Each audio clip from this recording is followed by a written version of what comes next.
गए रक्षा मंत्री राजनाथ सिंह लंदन पहुंच गए हैं अपने ब्रिटेन दौरे में। ब्रिटेन के रक्षा मंत्री ग्रांड शॉप से मुलाकात करेंगे। भारत ब्रिटेन रक्षा साझेदारी के सभी पहलुओं पर चर्चा की जाएगी।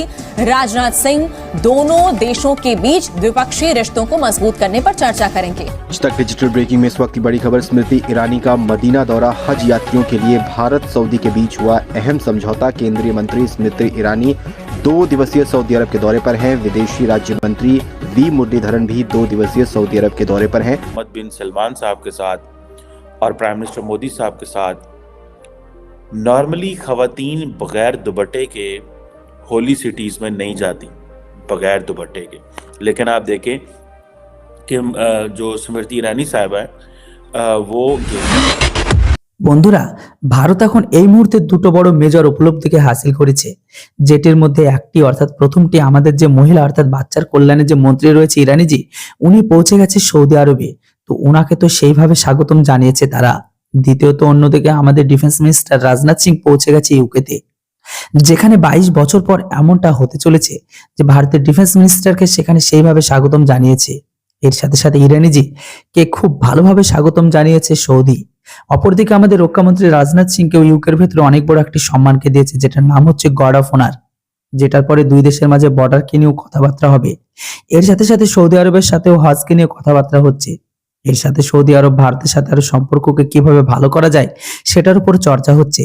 এই মুহূর্তে গোটা বিশ্বে ভারতের এত সম্মানকে দেখে পাকিস্তানিদের পিছনে অনেক জ্বলছে, কেননা তারা অবাক এটা ভেবে হচ্ছে যে একটি মুসলিম দেশ একটি হিন্দু কাফির দেশে এতটা সম্মান কিভাবে দেয়, যেখানে পাকিস্তানি মন্ত্রী তাদের দেশে গেলে তাদের সম্মান তো দূরের কথা, তাদেরকে কেউ জিজ্ঞাসাও করে না যে তাদের দেশের উন্নতি কিভাবে হবে। তো চলুন বন্ধুরা দেখে নি পুরো বিষয়টির উপর পাকিস্তানি মিডিয়া কি বলে। আর হ্যাঁ, চ্যানেলটিতে নতুন হলে কিন্তু অবশ্যই সাবস্ক্রাইব করে রাখবেন।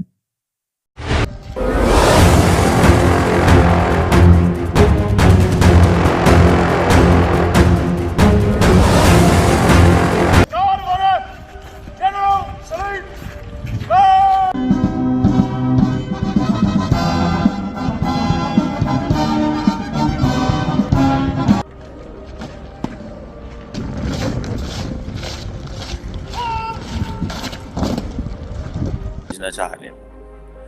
अब क्वेश्चन ये है कि भारतीय जनता पार्टी जिसके बड़े करीबी मरासम हैं मोहम्मद बिन सलमान साहब के साथ और प्राइम मिनिस्टर मोदी साहब के साथ, नॉर्मली खवातीन बगैर दुपट्टे के होली सिटीज में नहीं जाती, बगैर दुपट्टे के। लेकिन आप देखें कि जो स्मृति ईरानी साहब है वो गई हैं, उनके साथ डेलीगेशन भी था। वो मक्का की तस्वीरें नहीं आई, मदीना की तस्वीरें ज़रूर आई हैं। और उन्होंने वहाँ पे ज़ाहिर बात है एक डेलीगेशन लेवल पे डिस्कशन हुई है और कहा जाता है कि ये एक बड़ी रेयर एग्जाम्पल है that a non Muslim dignitary को इस शहर में एक्सेस दी गई है। ये रेयर एग्जाम्पल है, this is a rare example, ठीक है जी। ऑल्दो नॉन मुस्लिम जो हैं उन्हें अलाउड है to travel in Medina, but in Mecca there is an area जहाँ पे non Muslims are not allowed to travel. That is like ये सऊदी अरब ने एक कानून बनाया हुआ है। और जो फॉरेन कहा जाता है, जो डिप्लोमेट्स हैं वो भी इन इलाकों में बड़े कम जाते हैं।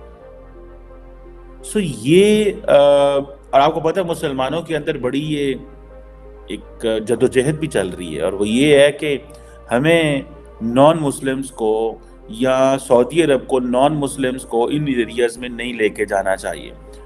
ये एक कॉन्स्पिरेसी मॉडल रहता है कि वो जाएंगे, ये कर देंगे, वो कर देंगे, फलां हो जाएगा, ढमकान हो जाएगा। लेकिन मैं जाती तौर पे समझता हूँ कि इसमें कोई हर्ज नहीं है। के नेस्टीन मंदिर के नाम से जाने जाने वाले BAPS स्वामीनारायण मंदिर पहुंचे, जहां उन्होंने पूजा अर्चना की, तिलक करवाया और रक्षा सूत्र बनवाया। राजनाथ सिंह ने भारतीय मूल के लोगों से भी मुलाकात की। उन्होंने हाथ जोड़कर सभी का अभिनंदन स्वीकार किया। रक्षा मंत्री नन्ही सी बच्ची को भी गोद में लेकर दुलारते दिखे। इससे पहले राजनाथ सिंह ने अंबेडकर संग्रहालय पहुंचकर पहले दलित अधिकार कार्यकर्ता और भारतीय संविधान के वास्तुकार डॉक्टर BR अम्बेडकर को श्रद्धांजलि दी। वहीं रक्षा मंत्री को हॉर्स गार्ड परेड ग्राउंड में गार्ड ऑफ ऑनर भी दिया गया। गार्ड ऑफ ऑनर परेड में शामिल होने वाली रेजिमेंट ब्रिटिश सेना में ऐतिहासिक महत्व रखती है। साथ ही आपको बता दें कि राजनाथ सिंह इस लंदन दौरे में रक्षा, सुरक्षा और औद्योगिक सहयोग के व्यापक मुद्दों पर वार्ता करेंगे। ब्रिटेन में रक्षा साझेदारी को और मजबूत बनाने के लिए ऋषि सुनक सरकार से रक्षा मंत्री और उनके प्रतिनिधिमंडल की चर्चा होगी।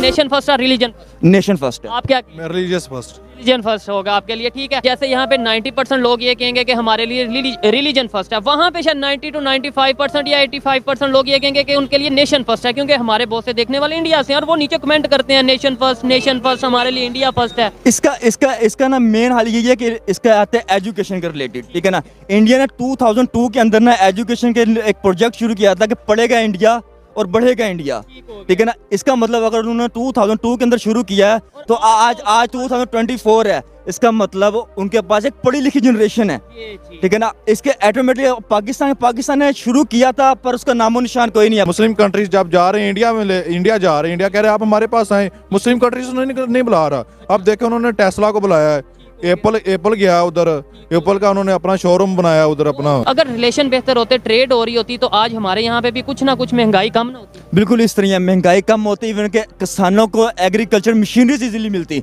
अब आप इंडिया में देखें ना, इंडिया में उनकी तकरीबन 70% मशीनरीज अपनी है, मेड इन इंडिया। अब उनके ट्रैक्टर्स के नाम आपको बनाता हूँ, अर्जुन, स्वराज, महिंद्रा, हिंदुस्तान, ठीक है ना। इसके अलावा 2-3 और भी उनके ट्रैक्टर्स हैं, ठीक है ना। तो पाकिस्तान की अपनी कोई रेट क्या है? अगर आपको उनके ट्रैक्टर के नाम का पता है, रेट का भी अंदाजा? स्वराज मिल जाते हैं 7-8 लाख रुपए स्वराज मिल जाते हैं आपको, ठीक है ना। वाले जो लोग वहाँ से देख रहे हैं, जरूर बताइएगा जिन ट्रैक्टर के इन्होंने नाम लिए, जिन कंपनीज के नाम लिए हैं, कितने उनकी प्राइस है। पाकिस्तान का टूरिज्म, आपको छोटी सी मिसाल देता हूँ इंडिया और पाकिस्तान की। इंडिया के अंदर टूरिज्म के अब बैचलर्स है ना, हम बैचलर्स में एडमिशन, बैचलर्स पाकिस्तान के अंदर 2021 में शुरू हुआ है, फर्स्ट बैचलर्स डिग्री। इंडिया के अंदर 2008 से चल रही है। हम कर रहे हैं tourism management, tourism and hospitality management. हमारा टूरिज्म का काम है, हमें वो इंटरनेशनल रिलेशन पढ़ा रहे हैं। ये लोगों का ये एक लोग अगर मजहबी बुनियाद पे नहीं जाना चाहते, टूरिस्ट पॉइंट पे जाना चाहते हैं, they want to understand the history, they want to see the sites, historical sites, इसमें कोई मसला नहीं होना चाहिए। ये बड़ी एक इम्पॉर्टेंट डेवलपमेंट है। वो गए हैं बेसिकली जो 2024 का जो बायलैटरल हज एग्रीमेंट करने, जो सऊदी हज मिनिस्टर के साथ 7 जनवरी को उन्होंने किया है। और इंडिया को आपको पता है कि 2.25 लाख का हज कोटा दिया गया है, 2.25 लाख का हज कोटा। अब होगा क्या, क्योंकि पाकिस्तान से बहुत सारे लोग नहीं जा रहे, तो वो कोटा भी इंडिया मांगने की कोशिश करेगा डेलिबरेटली, जानबूझ के, ताकि सऊदी अरब को बता सकें कि हम बड़ी मार्केट हैं एज कम्पेयर टू पाकिस्तान।